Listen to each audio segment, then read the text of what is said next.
When it comes to fishing a jig, I think one of the most important things that you can do is pick the right trailer. Picking the right trailer for your jig can mean the difference between getting a lot of bites and putting big fish in the boat or not getting any bites at all. And in my fishing experience, I've seen it happen so many times. One of the best examples that I can give you is one time I was fishing with my buddy and I was flipping a jig that had a trailer that had no action, and he was flipping a jig with a trailer that had a ton of action. And I was getting a lot more bites than he was, and there was one key factor that played into whether he was getting the bites and I wasn't, and that was the water temperature. And so a lot of how I pick my jig trailers depends on what the water temperature is. And so in today's video, I'm going to give you guys 3 jig trailers that I use based on the water temperatures that I'm fishing a jig in. So if I'm fishing water that is 55 degrees or cooler, I'm going to pick up a straight tail or straight appendage style bait. And so what I mean by that is like a creature hog. Now the Berkley creature hog,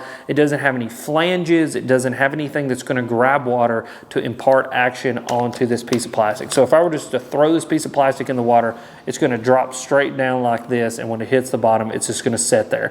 There's no kick, there's no swim, there's no action whatsoever. It's just straight tail, and all the action that you impart onto it is what you impart onto it. Like when you move it, those little tails will kind of just move like that, but for the most part, they're just going to sit there like that. Now, the reason that I fish it in 55 degrees or cooler is a couple reasons. Number one, obviously, the water's just colder. Bass are more lethargic.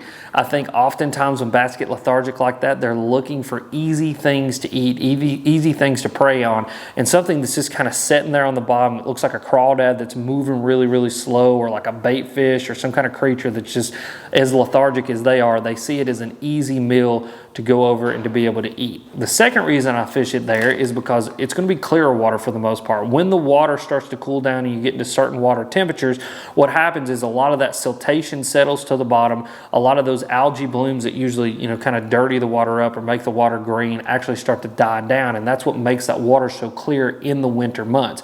And so something like this, it isn't going to have a bunch of action. It's just going to kind of sit there until you move it. Does a really good job of looking super natural and getting those fish's attention and make them want to eat it.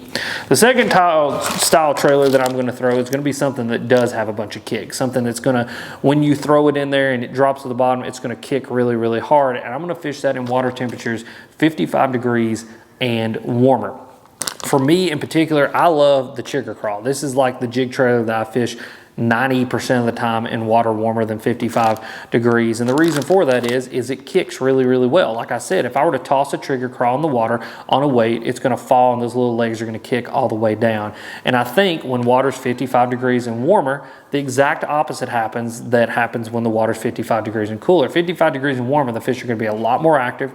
They're going to be actively hunting. They're going to want to, chase down things like bluegills and bait fish and different style, prey items. And not only that, but then the water dirties up as well because you have those algae blooms, you have a lot more siltation up in the water, you've got a lot more movement, rain and those kinds of things are going to dirty up the water. And so not only do you want to, mimic something that is active, like an active bait fish or a bluegill that's swimming around and swimming away from the fish to get that predatory instinct, but you also want something that's going to displace just a little bit more water to help get those fish's attention in that dirtier water.